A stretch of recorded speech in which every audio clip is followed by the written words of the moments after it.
Okay, cool. Give me like 2 seconds and I'll be through.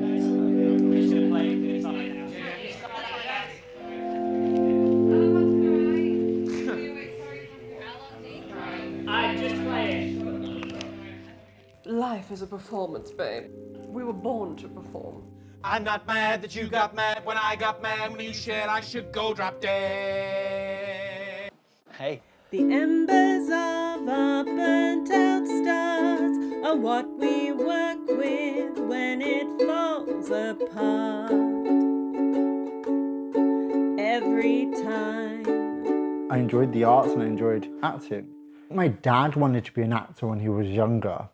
I remember he used to skip school in Pakistan to go to the cinemas. But of course he came from a very poor family, so he had to have a proper job and stuff. And he didn't pursue it. I don't know if that kind of was pushed onto me indirectly. Surprise! I guess I could just be something else and not be myself when I was performing. Life in London was crazy. I was the first one to move away from my house. I discovered myself. I already knew I was gay, but I was discovering myself more in the gay scene. I auditioned for the last school show that I could do, which was in year 11. That was Bugsy Malone. The only reason why I auditioned for it is because I missed my school bus home and it was something to do whilst waiting for my mum to come and pick me up, and I ended up getting the main part in that show. Right here and now,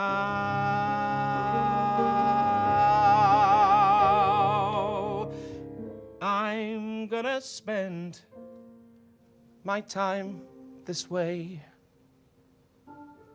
I came from a working class background. Going into performing arts allowed me to start my career onto hotels, holiday parks, cruise ships. And I think one of my favourite memories was going out to Mumbai, there overnight, getting a taxi driver drunk and then driving us around Mumbai all day, circumnavigating the globe. I went from living in a little farming village in the middle of nowhere. I wish that I could take my experiences that I've had, show people going into the industry what it really can be like. I come from a musical family. My mum was a music teacher. The family ran a youth theatre company. So I started running bits of rehearsals and things as a teenager. So it was sort of a natural progression in the end.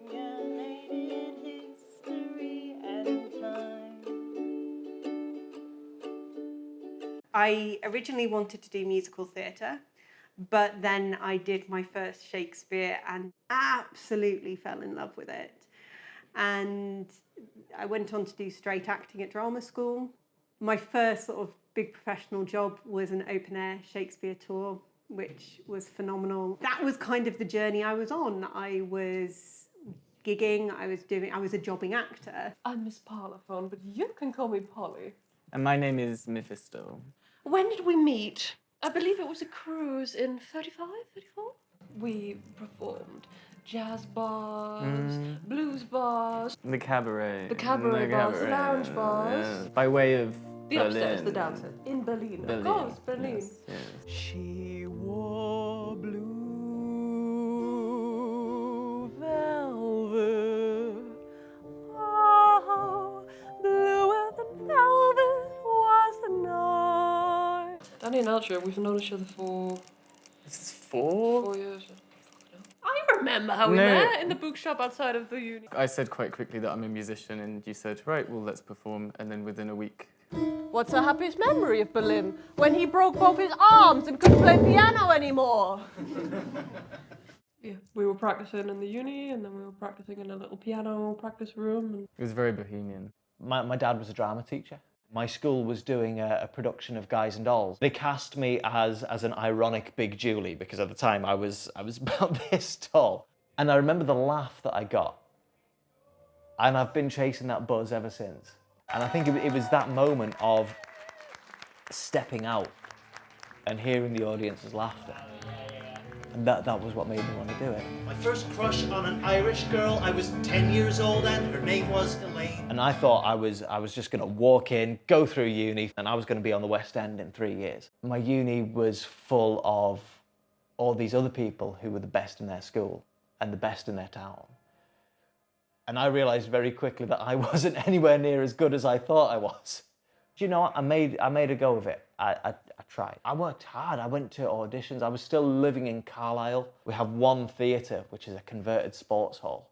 I had my agent and he would call me and say, yeah, there's this audition. So I was going here, there and everywhere. I was living in Carlisle. I was traveling to London like twice a month. I was spending a fortune on trains, getting auditions and then waiting for a call and the call never came.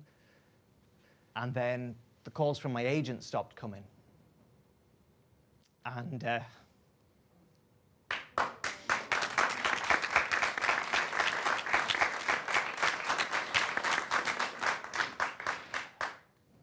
And the tipping point came when I walked past him in the street and he didn't even acknowledge me.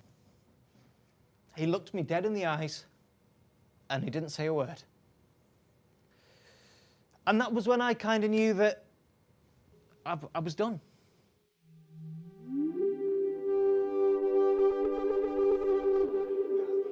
The initial idea for the show is something that I've been thinking about for a long time in performers that stop performing and decide to, I don't like the word give up, but, you know, change their dreams, change their path.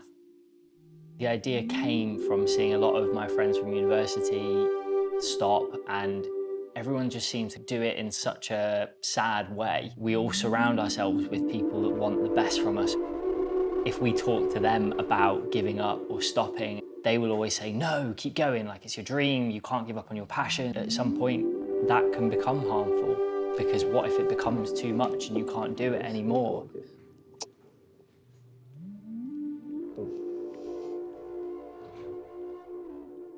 People are scared about going into this industry. It's terrifying. It's self-employed. It's away from home. It came to an end in December. I was part of a vocal harmony group for the last 5 years called Troubadour, and yeah. And it just died. It went. Couldn't get people together. I tried, but it didn't work. So the job that I used to find just entertaining, loving, became laborious, hard, stressful, anxiety-ridden. My mum used to call it the fuck it button, and I had to go, fuck it, I've done. Very superstitious. I was doing a second national tour of As You Like It. I injured myself and ended up with rheumatoid arthritis. I was on crutches for 1.5 years. I did recover, and it looked like I could get back to more or less normal at first, but then the flares started getting worse. And 2 years after that, my mental health, which I have battled with forever, finally got the better of me. And I came very close to dying by suicide.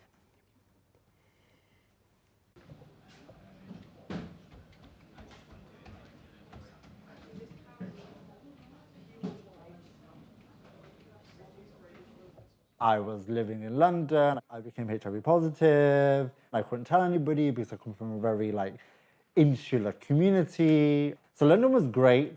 I learned a lot about myself. That was part of me leaving the acting world as well. You know, my mental health wasn't maybe amazing.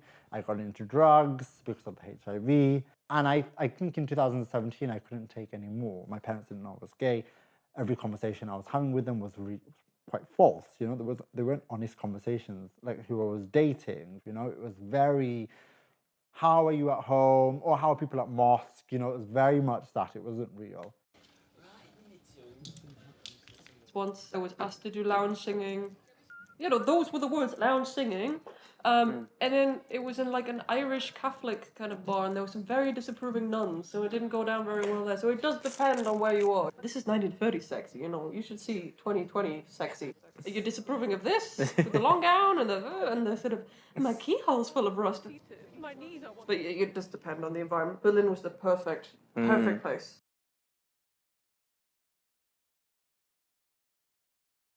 What do we know about mental health in actors? What do we know about access for mental health in actors?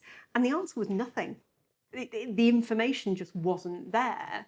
There was very little research, very few numbers. In an industry this size that has this much power and this much spending power, The idea that we're so far behind other comparable industries is disgusting. Most actors come out of training with no tools, with no place to go. Least of all when you're doing this. And what we do is all about feeling, and it's all about connection and that power in it, and it's glorious. It's absolutely wonderful. So we need to look after each other better. I realise for the majority of my life, maybe the acting comes into it, where I've lived two lives. Like being a performer, you're able to just be this thing, right? But in real life, I didn't really know who I was. Therapy kind of helped me understand that. And that's when I say, when I was an actor, I could be something else and just be the confident person, but away from the stage, away from camera, I was this insular person.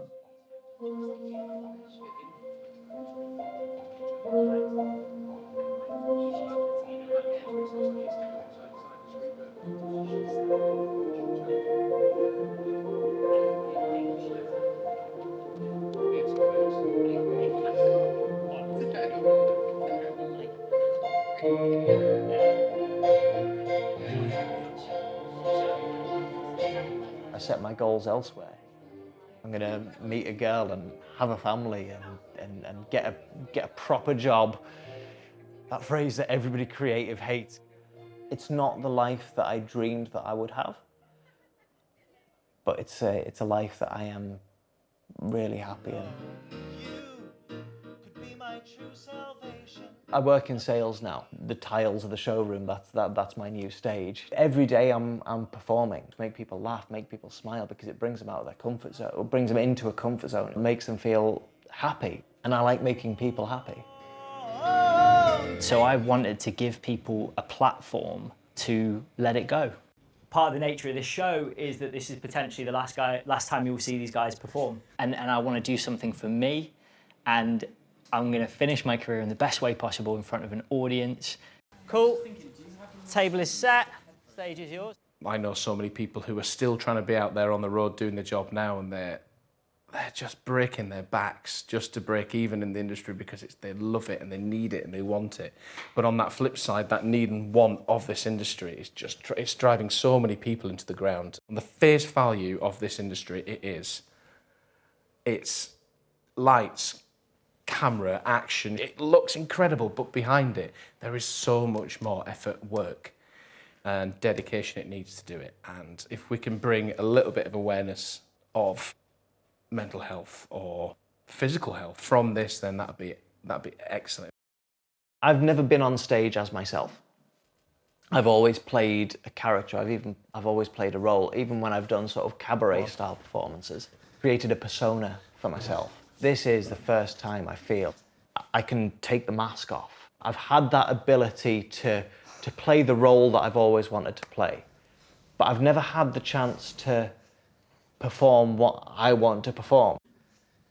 Are you saying we can't talk? Are you saying we're not talking? What are you saying? Songs that I'm singing on stage, they're the ones that I love singing. And the show's for me. This is my swan song. I don't care if I'm absolutely terrible. I don't care if my voice cracks when I get to the top notes. I'm singing the songs that I want to sing because I'm doing this for me.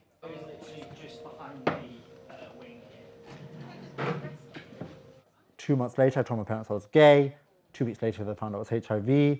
And I was living now a very free life, you know? They accept who I am. They love me as I am. They've met my ex-boyfriends.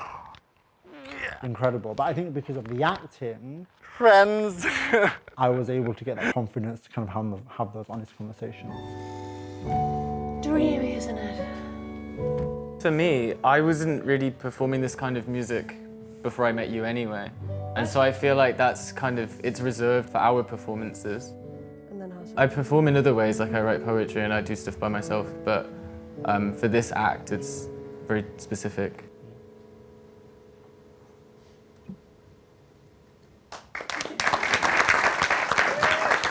All of them have a story with what they're performing, and it's been really beautiful today watching the rehearsals and seeing their stories come to life. Because the initial conversations, it was challenging at first. Weeks in central London every day, which was incredible. Why? I really hope if the only thing that I achieve from this is that the performers feel that they're okay to step away and they feel happier about that, or they refine their love for it and get back doing it, then I think it would have been a massive success. The thing that I'm probably going to help you with a little bit more is actually what you're saying rather than the performances, and kind of push you a little bit more on that. But I want to carry on performing, but I can't perform. I have a lot more responsibilities now in life. Today I'm doing what I want to do, but I can't pursue it. And I'd love to be on the stage on a daily basis, and I can't. So this is an opportunity for me to just like grab it with both hands, do what I love, and say thank you to Chris and the team for allowing me to be part of this. Chris got in touch with me and said, you know, we'd like to do this as a fundraiser for Playing Sane. Coming here tonight, you have helped us make the formal shift to a charity as opposed to not-for-profit. And you will allow us to start setting up the co-production of the standards and the procedures that hopefully will help people in this room and hopefully generations to come. For me, it's kind of part of that grieving process and that acknowledgement that I have no idea where this is going to go next.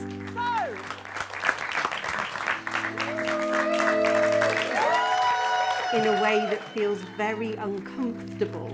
For me, this is part of the grieving process, and it's part of embracing that uncertainty and going, okay, well, let's see what comes next.